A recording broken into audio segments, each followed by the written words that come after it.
Operation searchlight কি? ভূমিকা 1970 সালে পাকিস্তানের জাতীয় ও প্রাদেশিক পরিষদের নির্বাচন হলেও প্রেসিডেন্ট ইয়াহিয়া খানের আগের ঘোষণা অনুযায়ী নির্বাচিত প্রতিনিধিদের হাতে ক্ষমতা ছেড়ে না দিয়ে কূটকৌশল অনুসরণ করেন। ফলে বাঙালি জাতি স্বায়ত্তশাসন থেকে ক্রমশ স্বাধীনতার দিকে ঝুঁকে পড়ে। সংখ্যাগরিষ্ঠ আসন লাভকারী আওয়ামী লীগের নেতৃত্বে বাঙালি জাতি অধিকার প্রতিষ্ঠার জন্য পাকিস্তান সরকারের বিরুদ্ধে প্রথম অসহযোগ আন্দোলন শুরু করে। এরূপ পরিস্থিতিতে পাকিস্তানি শাসকরা আন্দোলনের ভয়ে ভীত হয়ে পড়ে এবং সামরিক শক্তি প্রয়োগ করে বাঙালি দমনের খেলায় মেতে ওঠে, যার ফলশ্রুতিতে পাকিস্তানি শাসকরা গণপরিষদের অধিবেশন স্থগিত করে 1971 সালের 25 মার্চ বাঙালি হত্যার এক নীল নকশা প্রণয়ন করে। অপারেশন সার্চলাইট নামক এই নীল নকশার বলি হয় হাজার হাজার নিরস্ত্র নিরীহ বাঙালি। অপারেশন সার্চলাইট বাংলাদেশে পশ্চিম পাকিস্তানি শাসনকে পাকাপোক্ত করার জন্য পাকিস্তানি শাসকরা 1971 সালের 25 মার্চ যে ঘৃণ্য বর্বর হামলা করে নিরীহ নিরস্ত্র বাঙালিকে হত্যা করেছিল, সেই সামরিক অভিযানকে অপারেশন সার্চলাইট বলে। মূল উদ্দেশ্য 1971 সালের 26শে মার্চের মধ্যে তৎকালীন পূর্ব পাকিস্তানের প্রধান বড় বড় শহরগুলো দখল করা, বাঙালি জাতীয়তাবাদী রাজনৈতিক ও সামরিক বিরোধীদের নিশ্চিহ্ন করা, আওয়ামী লীগের নেতৃত্বে ক্রমবর্ধমান স্বাধীনতা আন্দোলনকে দমন করা। পরিকল্পনা পদ্ধতি 1971 সালের 25 মার্চ এই অপারেশন সংঘটিত হলেও মূলত ফেব্রুয়ারির শেষ ভাগ ও মার্চের শুরুতেই এর পরিকল্পনা ও প্রয়োগ প্রস্তুতি শুরু হয়ে যায়। 16 মার্চ থেকে একদিকে চলতে থাকে আলোচনা, অন্যদিকে জেনারেল টিক্কা খান, মেজর জেনারেল খাদিম হোসেন এবং রাও ফরমান আলী অপারেশন সার্চলাইট চূড়ান্ত করে।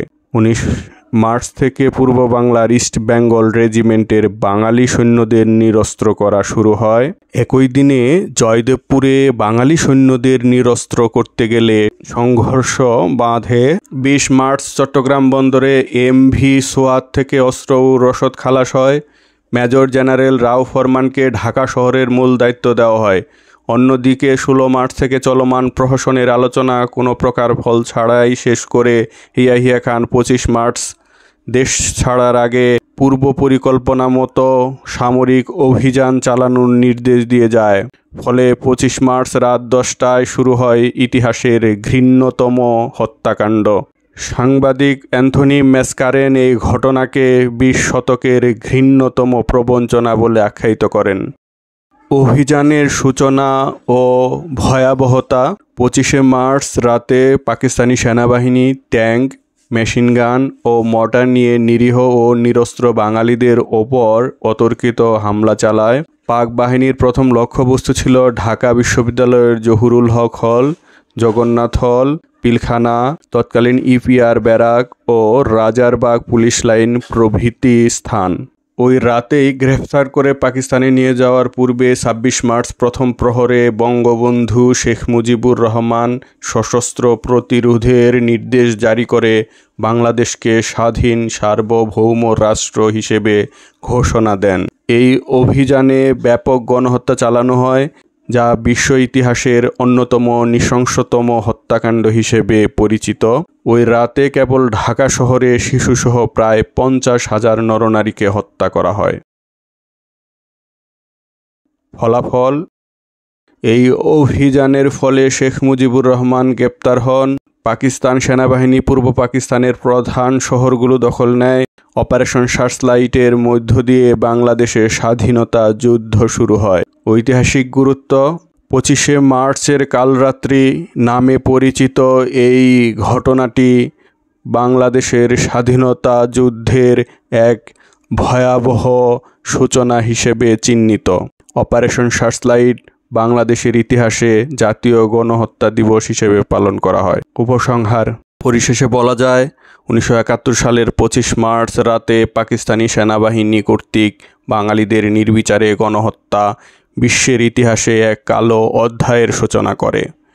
বিশ্বের স্বাধীনতাকামী সাধারণ জনতাকে এরূপ হত্যার নজির খুবই কম দেখা যায়। পাকিস্তানের সামরিক জান্তা সরকার আলোচনায় ব্যর্থ হয়ে বাঙালিকে দমন করার নিমিত্তে সামরিক অভিযানের নামে যে গণহত্যা চালিয়েছিল তা ঢাকা শহরকে মৃত্যুকূপে পরিণত করে এবং এরই সাংকেতিক নাম অপারেশন সার্চলাইট।